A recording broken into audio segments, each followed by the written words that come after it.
hoy le llamé a esta palabra, viene el Rey. Y esta semana es la semana más importante para toda la humanidad. Esta semana es la semana más importante para el mundo cristiano. En esta semana podemos verlo en los medios de comunicación, en las redes, toda la información, todo lo que se publicita acerca de la Semana Santa. Y la gente se conmueve, se sensibiliza por todo lo que pasó en una semana. Y le decía yo a David, el chico de la alabanza, le digo, ya predicaste mi prédica, me la copiaste. Porque es real todo lo que David nos dijo hoy en la alabanza. Y es real. Muchos en ese tiempo, este domingo, Jesús entra a Jerusalén. Jesús estaba muy consciente de lo que le esperaba. Jesús sabía lo que él iba a padecer. Nada se movió fuera de la voluntad del Padre y del plan y del propósito de Dios. 500 años antes, Zacarías lo profetizó, diciendo todo lo que iba a pasarle a Jesús. A mí me admira, me emociona y fortalece mi fe al saber que el Dios en que tú y yo creemos, ¿sí? Es un Dios poderoso que se ha manifestado miles y miles de años. No fue un Dios creado hace 200 o 200 años como otros dioses. Dios ha sido, es y será por los siglos. Amados, Jesús cumplió las profecías al pie de la letra. Él sabía lo que le esperaba. Él sabía y estaba dispuesto al cumplimiento de todas las profecías que se habían escrito acerca de él. Y saben, ¿por qué entrar en un burro y no en un caballo? En ese tiempo el pueblo de Israel estaba buscando un libertador, como lo decía David, un libertador que los liberara de la opresión del pueblo romano. Ellos buscaban a un guerrero. Ellos creían si Jesús había sanado a Lázaro, porque ese milagro fue difundido. Y dice, si él sanó a Lázaro y lo sacó de la muerte, este es nuestro libertador que esperábamos. El pueblo judío esperaba a un libertador físico que viniera en un caballo blanco escoltado por soldados y que viniera dispuesto a levantarlos y a animarlos a la guerra para pelear por su libertad. Pero cuando ven entrar a Jesús en un pollino, aún así dijo, bueno, puede ser que haya algo por ahí. El pueblo se levantó muy feliz y contento, ¿saben? Porque iban a celebrar la Pascua. La Pascua era la primera fiesta que Dios, el Padre, les había instituido al pueblo de Israel para recordar su salida del pueblo de Egipto. Era la mayor fiesta para los judíos, la de la Pascua. Y Jesús les dice a sus discípulos, vamos a Jerusalén para festejar la Pascua. Pero Él les dijo, y vamos a verlo en la Biblia, lo que Él nos dice. En Zacarías 9:9, la Biblia habla sobre esa profecía, donde nos dice, Zacarías 9:9, por favor, pónmelo ahí en la pantalla. Pero aquí también yo ya lo tengo. Dice la Biblia, alégrate mucho, hija de Sión, da voces de júbilo, hija de Jerusalén. He aquí tu rey vendrá a ti, justo y salvador, humilde y cabalgando sobre un asno, sobre un pollino, hijo de asna. Zacarías había profetizado la venida de Jesús en un pollino. Y sabes, ahora sí, vamos a Mateo 21 y quiero pedirles que leamos el versículo 1 al 5 solamente. Y la Biblia dice así: cuando se acercaron a Jerusalén y vinieron de Betfagé al monte de los olivos, Jesús envió a 2 discípulos diciéndoles: id a la aldea que está enfrente de vosotros y luego hallaréis una asna atada y un pollino con ella. Desatadla y traedlos. Y si alguien nos dijere, decid, si alguien nos dijere algo, decid, el Señor los necesita y luego los enviará. Todo esto aconteció para que se cumpliese lo dicho por el profeta cuando dijo: decid a la hija de Sión, he aquí tu rey viene a ti, manso, ¿y cómo? Sobre un asna, sobre un pollino, hijo de animal de carga. ¿Por qué Jesús hizo esa entrada triunfal en un pollino? Y no de la manera que te acabo de describir, no en un caballo hermoso, majestuoso, como en esos tiempos entraban los reyes cuando habían ido a la guerra y venían victoriosos. El pueblo, ¿sabes? Se cree que había como 2 millones de personas en esas fiestas. Y se escribe que hacían sacrificios, sacrificaban los corderos, aproximadamente 250,000 sacrificios de corderos, porque era una gran fiesta que duraba varios días. Así que era una gran multitud la que estaba agolpada en Jerusalén para las festividades, y era una gran multitud que recibió a Jesús. Y recibieron a Jesús y entró Jesús en ese pollino. La gente en su entusiasmo extendía mantos, levantaba palmeras para ponerlas a los pies de Jesús, como lo vemos aquí descrito. La gente con euforia, con alegría, decía y aclamaba: ¡Hosana! Y esa palabra significa: ven pronto, libéranos. Eso significa Hosana. Ven pronto por nosotros. Y sabes, amados, es sálvanos ahora. Hosana, sálvanos ahora. Así que cuando tú dices Hosana, estás diciendo: sálvame, Señor. Y vemos que ese pollino tiene también su significado. Un pollino, dice la Biblia, que nadie se había sentado en él. Era un pollino que había sido guardado. ¿Y cómo Jesús sabía a dónde mandar a sus discípulos? ¿Y cómo esa persona iba a permitir que se llevaran 2 pollinos de su propiedad? Tú puedes imaginarte. ¿Tú qué hubieras hecho cuando te dijeran: el pastor quiere tu carro? Que se lo compre el pastor. ¿Y por qué si ni siquiera me habló por teléfono? Pero vemos que Jesús sabía perfectamente, paso a paso, a dónde dirigir a sus discípulos. ¿Por qué? ¿Por qué creen? ¿Por qué? Porque Él ya sabía, Él es el Dios Todopoderoso. Y Él estaba, algo que me admira del carácter, del corazón de Jesús. Él sabía todo lo que le esperaba. Él sabía que esa gente que estaba clamándole y diciendo: wow, ya vino el Salvador, el que nos va a liberar de la opresión de los romanos, está aquí. Y puedes imaginarte esa gran fiesta. Y algo que me admira de Jesús es que nunca reprochó nada.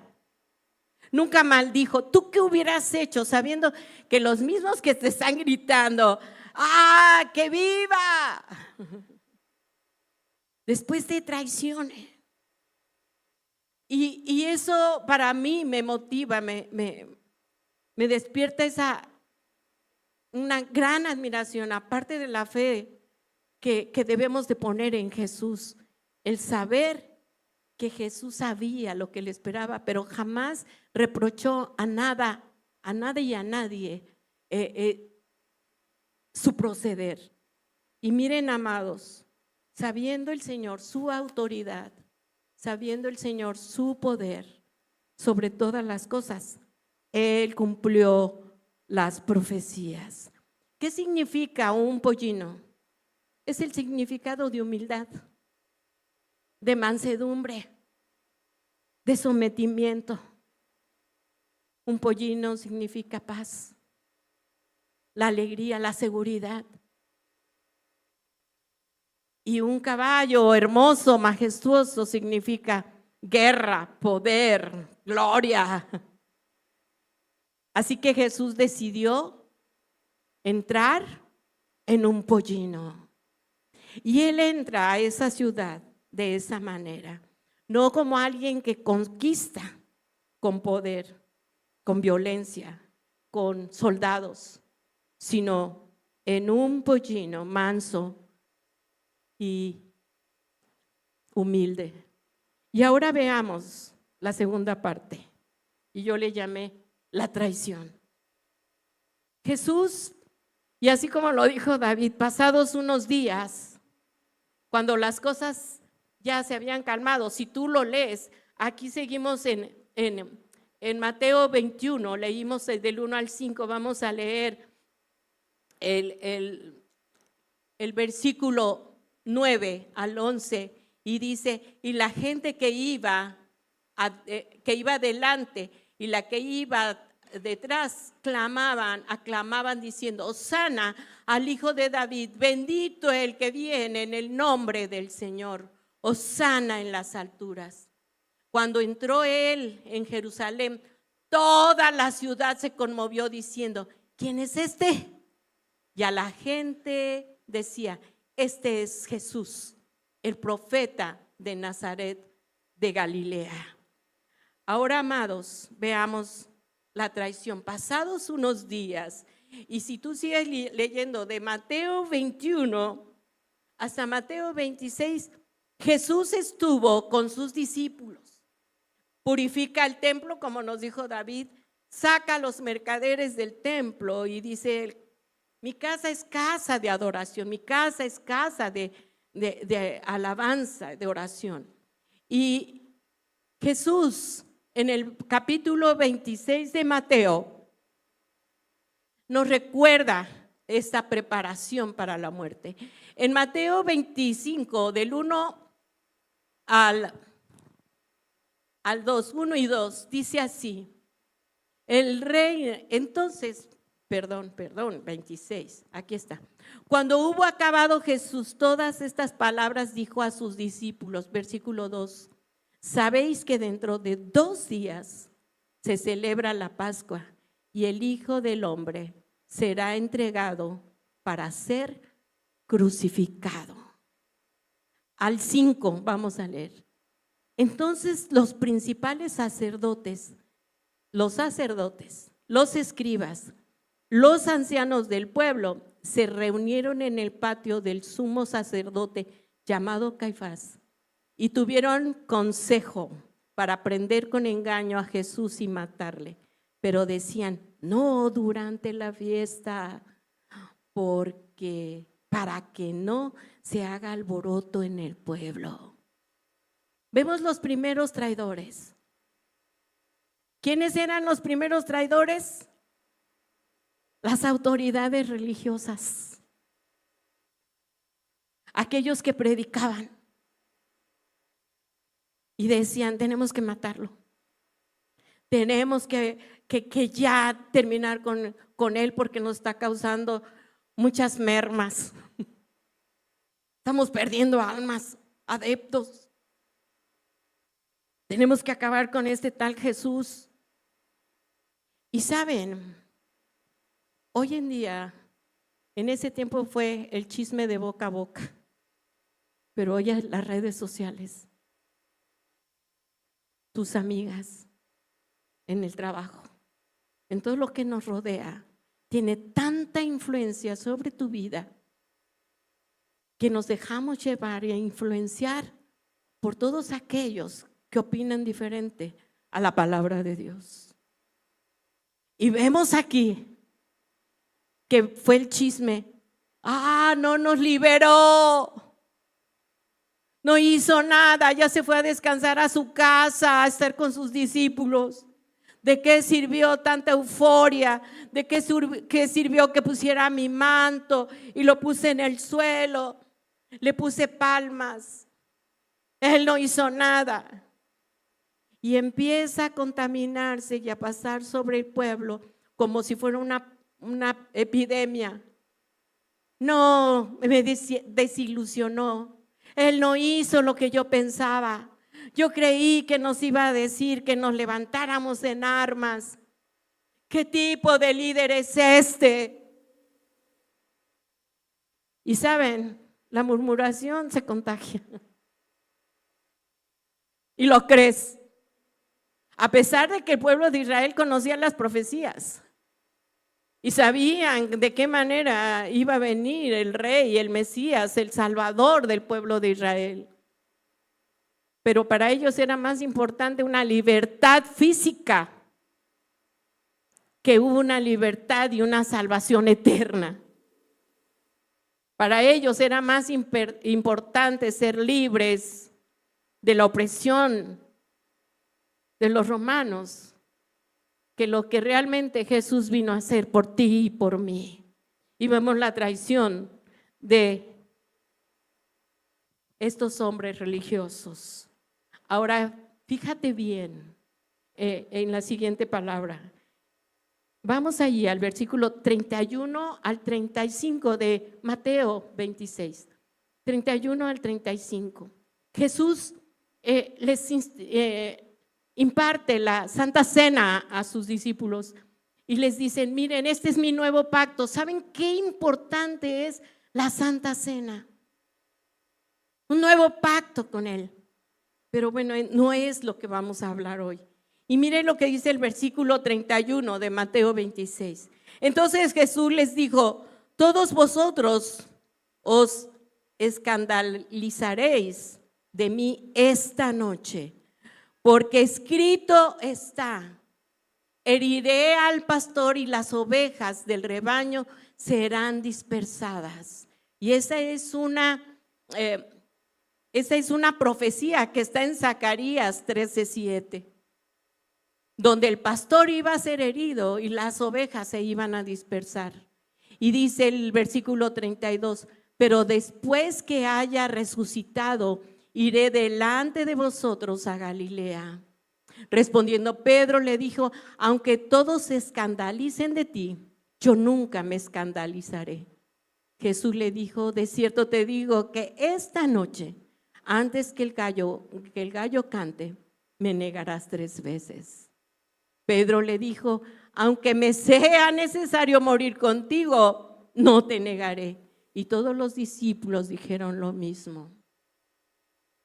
Vemos aquí cómo Jesús sabía y estaba consciente de cada paso, de cada situación que Él iba a atravesar. Ahora vemos que sus discípulos, los que siempre fueron testigos de los milagros, del poder que había en Jesús a través de esa unción, de ese Espíritu Santo sobre Jesús, ahora iba a ser probada esa fe en ellos. Ellos dicen, estaremos contigo hasta la muerte. Amados, vemos aquí y puedes imaginarte la situación en esos momentos tan difíciles, de tanta presión por la gente en Jerusalén. ¿Estás conmigo? ¿Estás conmigo? Ahora vemos otra traición. Vemos a Judas. ¿Tú crees que los sacerdotes y los fariseos no sabían quién era Jesús?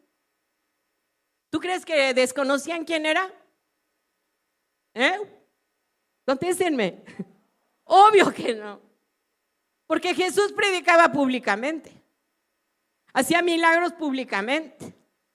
No necesitaba que nadie lo entregara porque sabían quién era. ¿Sí o no? ¿Estás conmigo? ¿Qué sucedió? Vamos. Versículo 47 al 50. Mientras todavía hablaba, vino Judas, uno de los 12, y con él mucha gente con espadas y palos de parte de los principales sacerdotes y de los ancianos del pueblo. Y el que le entregaba le había dado señal diciendo: al que yo besare, ese es, prendedle. Y enseguida se acercó a Jesús y dijo: salve, maestro, y le besó. Y Jesús, ¿cómo le dijo? ¿Cómo le dijo? Maldito traidor, ¿de qué sirvió que caminaste conmigo 3 años? Que la tierra se abra y te consuma. ¿Le dijo eso a Judas? ¿Qué le dijo? ¿Qué le dijo? ¿Cómo le dijo? Amigo. ¿Tú le dirías así a la persona que tú sabes que te va a robar en el trabajo, que te va a traicionar? ¿Le dirías esa palabra? Y sabes, la palabra amigo en ese tiempo y ese acto de dar un beso solo era entre amigos íntimos. Eran actos de compañerismo y de amor. ¿Cómo hubieras tú reaccionado ante una traición como esa? Con una persona que caminó contigo por esos años, que comió junto a ti, que durmió contigo. Y Jesús, y eso es de admirarse, Jesús jamás salió de su boca una palabra de condenación y de reproche, sino le llama amigo y le hace una pregunta. ¿Qué le pregunta? ¿A qué vienes? Entonces se acercaron y echaron mano a Jesús y le prendieron. ¿Puedes imaginarte esa escena? ¿Puedes imaginarte en ese momento cómo estaba el corazón de Jesús? A pesar de que momentos antes él quiso orar y se fue con sus más íntimos, a pesar de que Pedro le acababa de jurar y prometer que moriría con él hasta la muerte. Y Jesús en ese momento les dice a 3 de sus discípulos amados: acompáñenme a orar porque estoy angustiado. ¿Y cuál fue la reacción de esos 3?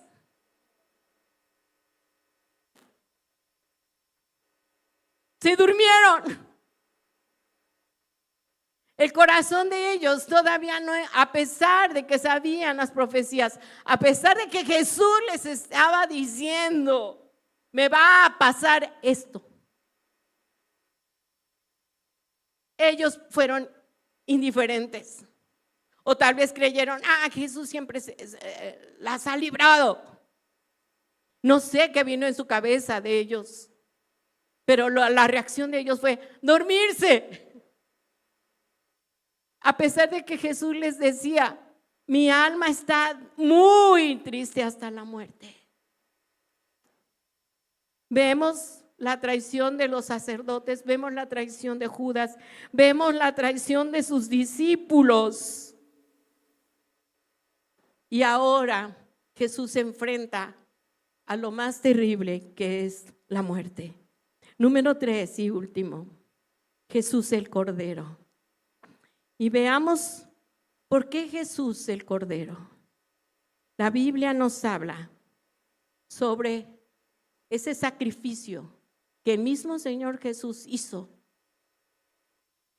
a través de sacrificar su vida. Y saben, Juan 1:29, cuando Jesús fue y se acercó a Juan el Bautista para que él lo bautizara, Juan el Bautista profetiza acerca del carácter del amor de Jesús. Y él dice, todos juntos, por favor. La Biblia dice así: el siguiente día vino Juan a Jesús, que venía a él, y dijo, ¿qué dijo?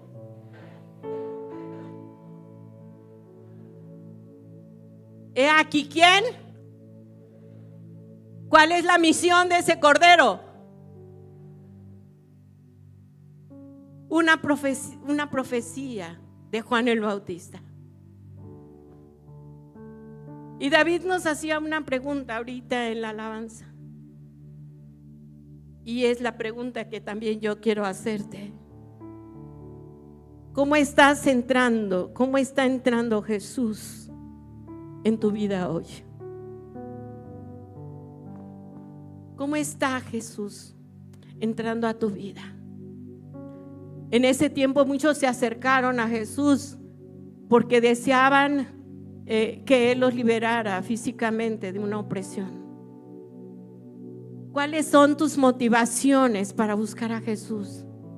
Que Él te conceda las peticiones de tu corazón, que Él te conceda un buen trabajo, que Él restaure a tu marido que tengo aquí al lado, pastor, o a mi esposa, que me la cambie o que se la lleve. ¿Cuál es la motivación por la cual tú buscas a Jesús y vienes a Él? ¿Cuál es lo que te trae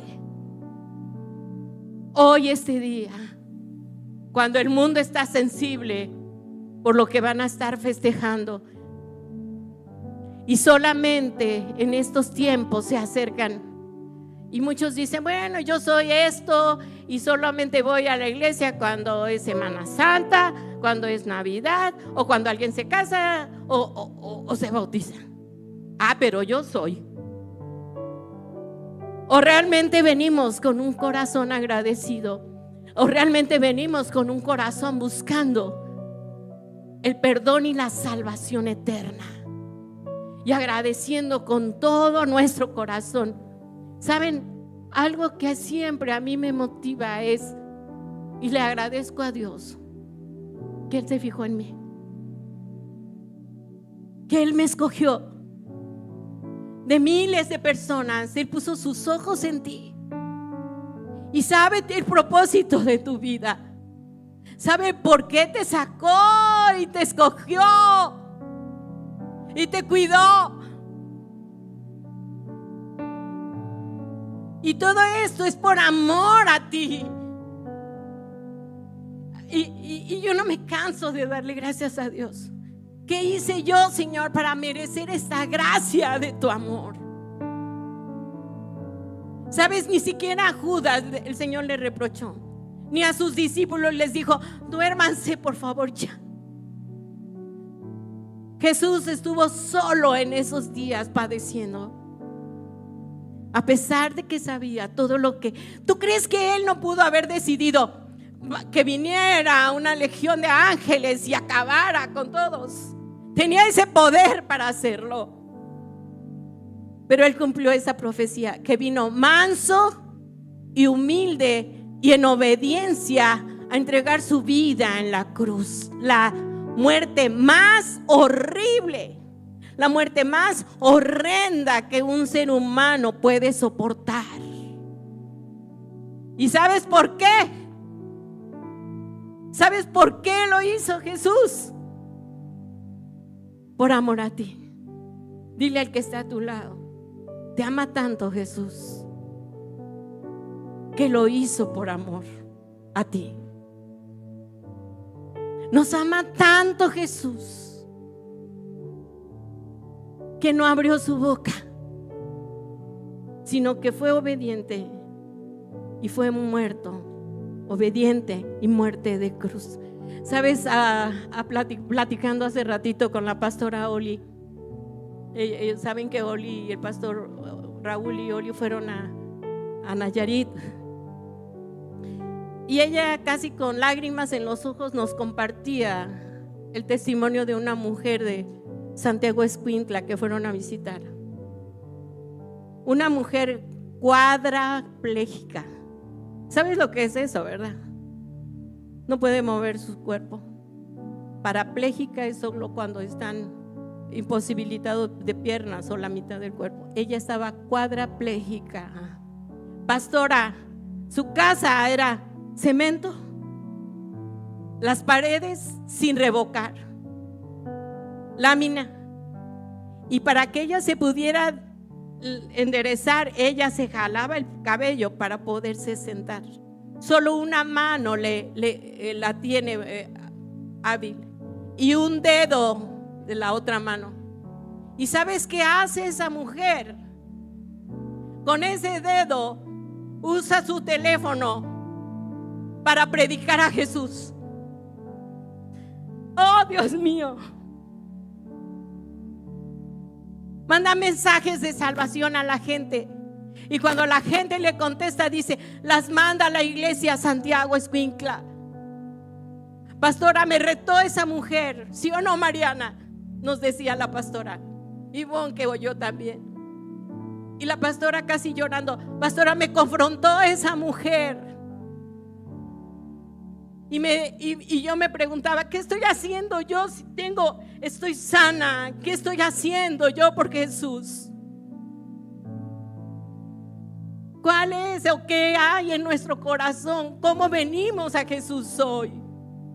A reclamar enojados, con un corazón resentido, dolido. ¿O venimos con un corazón agradecido a Él? Con un corazón buscando su presencia, con un corazón rendido a sus pies.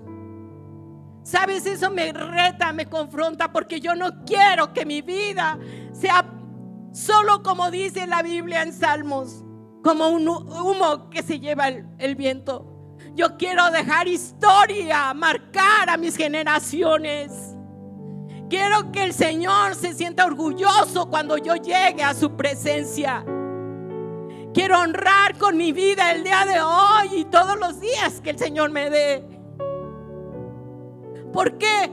Porque es lo mínimo que puedo hacer por Él y para Él.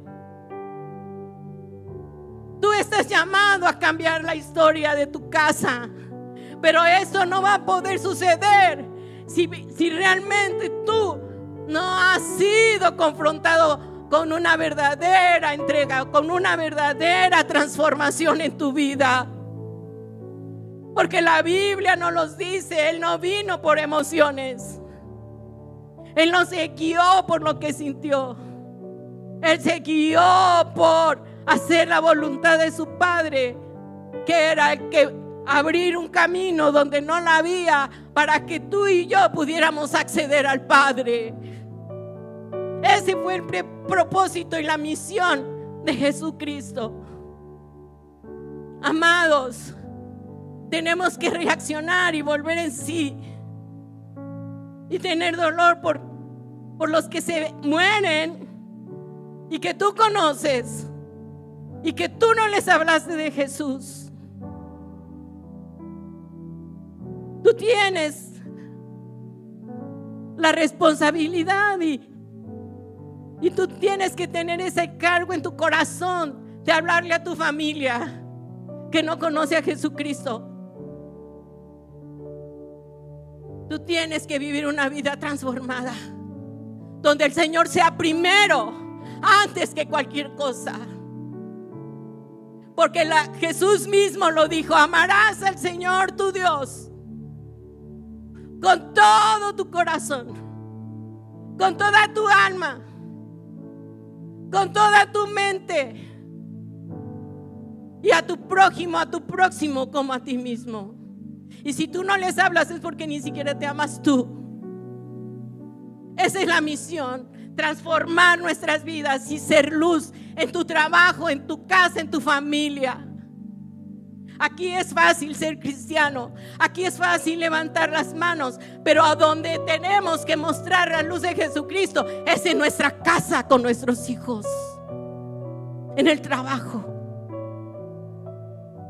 en el autobús, y brillar y hablar de Jesucristo. Y me dice la pastora Oli, le dejamos una tablet a esa hermana para que ella pueda compartir de Jesucristo.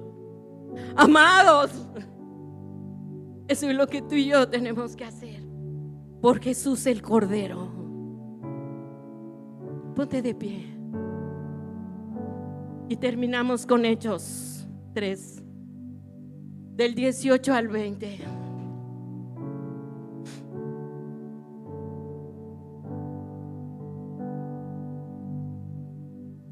La Biblia dice: Pedro predica ahora de un Jesús resucitado, y es lo que vamos a compartir el próximo domingo. Jesús vive, Jesús vive, Jesús vive. Y el mismo espíritu que había en Jesús en esos momentos tan difíciles es el mismo Espíritu Santo que está en ti. No, yo creo que gritaron más ayer en el estadio que ahorita. El mismo espíritu que hay en Jesús lo tienes tú. El mismo espíritu que le dio la fuerza y la fortaleza a Jesús lo tienes tú. ¡Más fuerte! ¡Yo lo tengo! ¡Yo lo tengo! Cristo vive en mí. Cristo vive en mí. Cristo vive en mí. Cristo vive en ti. Cristo vive en ti. ¿Cuántos creen esa palabra? Jesús vive en mí.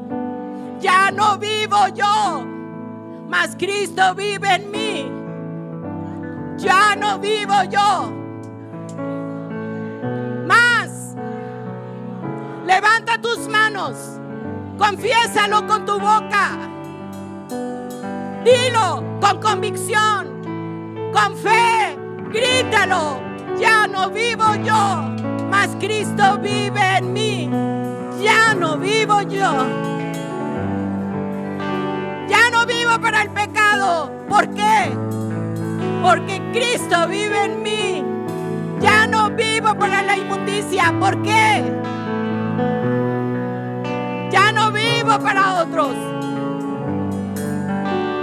Ya no vivo por emociones. A Él sea la gloria. A Él sea la honra. A Él sea el poder por siempre y para siempre. Di un fuerte amén. Da un grito de gozo al Señor. El Señor está entrando.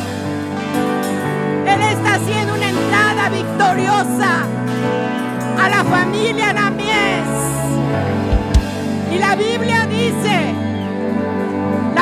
dice, Hechos 3, 18 al 20. Todos juntos. Pero Dios ha cumplido así lo que había antes anunciado por boca de todos sus profetas. Versículo 19.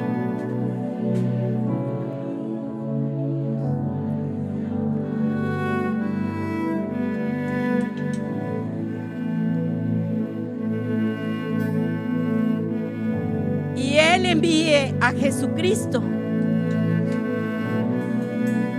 Ahí está todo. Se cumplieron las profecías. Pero te pide dos cosas. ¿Cuáles son? Versículo 19. Arrepentimiento y conversión. ¿Qué sucederá? Tus pecados serán perdonados. Tus pecados serán perdonados. Así que si el día de hoy el Espíritu Santo te está moviendo a volver a Él, cierra tus ojos y levanta tus manos ahí donde estás, con tus ojos cerrados, y dile con toda sinceridad: acepto, Señor, el perdón de mis pecados. Estoy consciente que estoy pecando. Estoy consciente de lo que estoy haciendo. Pero hoy también abro mi corazón a tu espíritu para decirte: perdóname, arrepentíos. Habla con Él, habla con Él. Arrepentimiento. Dile: perdóname por ese pecado oculto que tú sabes que estás haciendo. Ya no seas esclavo del pecado. Sé libre. Habla con Él, habla con Él. Abre tus labios. Abre tus labios y dile al Señor: perdóname. Y recibo tu Espíritu Santo para que traiga una conversión sincera, porque quiero ser perfume agradable a tus pies, Señor. Y hoy te doy gracias. Ahora agradécele. Agradécele esta salvación tan grande. Agradécele que Él te haya escogido. Agradécele que Él te ama. Agradécele que eres su hija, eres su hijo. Dale gracias por la provisión. Dale gracias por la escasez. Dale gracias por las pruebas que estás pasando, porque las pruebas te harán más fuerte. Pero no desvíes tus ojos de Él. No dejes de creer, porque al que cree todo le es posible, dice el Señor. No dejes de creer por las circunstancias, sino decide perdonar, amar y convertirte. No te la juegues.